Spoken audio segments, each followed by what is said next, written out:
Hey guys, Joseph here and Jenna. Say hi. Hi. All right, so what we're going to do today is I just wanted to show you the two different main classes of hooks for the industrial single needle.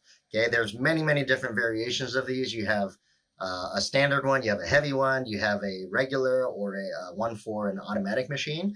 So the two I have here are for the standard, and one is a regular and one is a automatic version. Okay, automatic meaning it has a thread trimming function or has a knife that cuts the thread.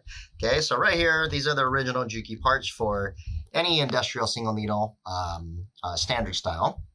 Okay, DDL 555, 8500, 8700, and then the series for the under trimmer with the -7s at the end. Okay, so right here, the main difference between the two, they are perfect, exactly identical except for one component. Okay, that one component is going to be right here on the inner basket. Okay, so right here we have the inner basket.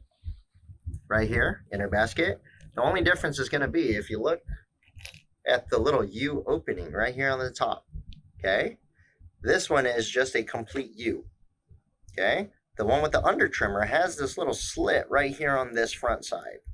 Okay, so that slit, what that's going to do is as the thread travels around, the thread gets caught in that little channel, priming it, setting it up for the knife to come and catch it at that same spot every time. Okay, so if you have a knife that comes out and it's supposed to catch the thread, higher chance that it's going to catch in this hook versus this one. Okay, so if you have a regular machine, no need to buy this style hook because you don't have a knife. Okay, so you can save the money and just go with the standard one, and vice versa. If you have an under trimmer machine, make sure you don't use this one because this one will set it up better for the knife to come and catch that thread.